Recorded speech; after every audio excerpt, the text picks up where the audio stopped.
PH change as the cause of tooth decay. हमारे दांतों में जो डीके हो जाता है, दांत जो खराब हो जाते हैं, वो पीएच चेंज की वजह से होते हैं।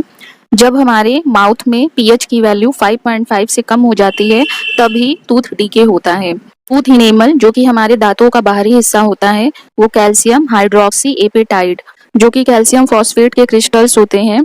कैल्शियम फॉस्फेट के क्रिस्टल जिससे हमारे दांत बने होते हैं, वो बहुत ही हार्डेस्ट सब्सटेंस है जो कि वाटर से डिजॉल्व नहीं होता है। हमारे दांत बैक्टीरिया की वजह से खराब होते हैं।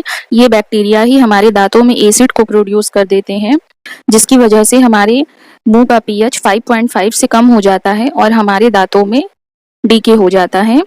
छोटे छोटे छेद हो जाते हैं जिनमें कीड़े लगने लगते हैं, जिनकी वजह से दांतों में बहुत दर्द होने लगता है। जब हम कुछ खाते हैं जिसमें शुगर है या फिर कोई भी खाना, तो वो हमारे दांतों में फंस जाता है और जब हम दांतों की अच्छी तरह से सफाई नहीं करते हैं, उसी से बैक्टीरिया बनने लगते हैं और वो बैक्टीरिया ही एसिड को प्रोड्यूस करते हैं।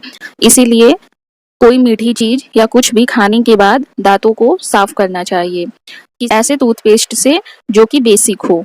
आफ्टर ईटिंग हमें अपने दांतों को बेसिक टूथपेस्ट से क्लीन करना चाहिए, ताकि हमारे दांतों में जो भी खाना या शुगर फंसा हुआ है वो बाहर निकल जाए।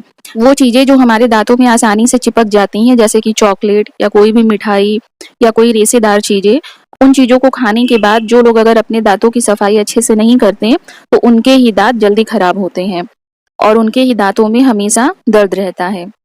जब हम किसी बेसिक टूथपेस्ट से दांत को क्लीन करते हैं, हमारे मुंह में जो एसिड प्रोड्यूस हुआ रहता है, वो बेसिक टूथपेस्ट को यूज करने से न्यूट्रल हो जाता है, क्योंकि एसिड और बेस रिएक्शन कर कर न्यूट्रल सब्सटेंस बनाते हैं और टूथ डीके प्रिवेंट हो जाता है। कुछ भी ऐसी चीजें जो दांत में चिपकती हैं और फंसती हैं, उसको खाने के बाद दांतों की सफाई करनी चाहिए।